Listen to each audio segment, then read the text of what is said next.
Hi hello readers, நான் இன்னைக்கு உங்களுக்கு எந்த மாதிரியான டாபிக் பற்றி சொல்ல போறேன்னா, யூஜிசி நெட் எக்ஸாம்ல கேட்கக்கூடிய இந்தியன் லிட்ரேச்சர்ல இருந்து உள்ள கொஸ்டின் ஆன்சர் பத்தி தான் நான் இப்போ உங்களுக்கு சொல்ல போறேன்.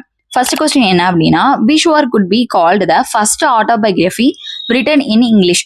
அதாவது ஃபர்ஸ்ட் ஆட்டோபயோகிராஃபி வந்து இங்கிலீஷ்ல எழுதியிருக்காங்க, அதுவும் இந்தியால. அந்த ஆட்டோபயோகிராஃபி என்ன அப்படின்னு கேட்குறாங்க. Autobiography of Lutfullah. இதுதான் வந்து ஃபர்ஸ்ட் ஆட்டோபயோகிராஃபி. லுட்டுஃபுல்லா அப்படின்றவங்க எழுதின ஒரு ஆட்டோபயோகிராஃபி தான் ஃபர்ஸ்ட் இங்கிலீஷ்ல பப்ளிஷ் ஆன ஆட்டோபயோகிராஃபி அப்படின்னு சொல்றாங்க. Second point, who was the first Indian poet to use pidgin English for comic purpose? இது யார் அப்படின்னா ஜோசப் ஃபர்டோடோ. இவர் வந்து 1872ல பிறந்து 1947 வந்து இறந்திருக்காரு. Third point, which work by Jawaharlal Nehru is considered is first book. அதாவது பிரைம் மினிஸ்டரா இருந்த ஜவஹர்லால் நேரு எழுதப்பட்ட ஃபர்ஸ்ட் புக் என்ன அப்படின்னு கேக்குறாங்க. அது என்னன்னா சோவியத் ரஷ்யா 1928ல வந்து பப்ளிஷ் ஆயிருக்கு. இது வந்து கலெக்ஷன் ஆஃப் 16 ஆர்டிகல்ஸ், அதாவது 16 ஆர்டிகல் வந்து சேர்ந்த மாதிரி உள்ள கலெக்ஷன் தான் சோவியத் ரஷ்யா அப்படின்னு சொல்றாங்க. Fourth question, which novel by G V Desani blends western and Indian narrative forms.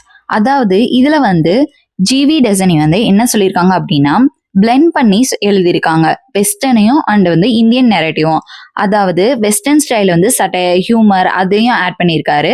Indian ஸ்டைல்ல spiritual myth themes English expression இதெல்லாம் வந்து பத்தி சொல்லியிருக்காரு.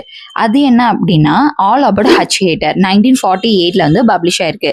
Fifth question, which novel short happy life of Billy Biswas end with an accidental shooting by a policeman.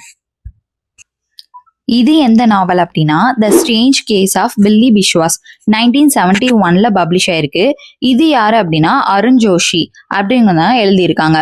சிமிலரா இது மாதிரியே இங்கிலீஷ்ல ஒரு நாவல் வந்து பப்ளிஷ் ஆயிருக்கும்.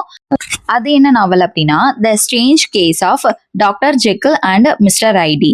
இந்த நாவல் வந்து யார் எழுதியிருக்காங்க அப்படின்றத மறக்காம கமெண்ட் செக்ஷன்ல கமெண்ட் பண்ணிடுங்க. என்னோட சேனலுக்கு சப்ஸ்கிரைப் பண்ணாதீங்க, கண்டிப்பா சப்ஸ்கிரைப் பண்ணிக்கோங்க. மறக்காம இன்ஸ்டால ஃபாலோ பண்ணாதுங்க, ஃபாலோ பண்ணிக்கோங்க. Thanks to all.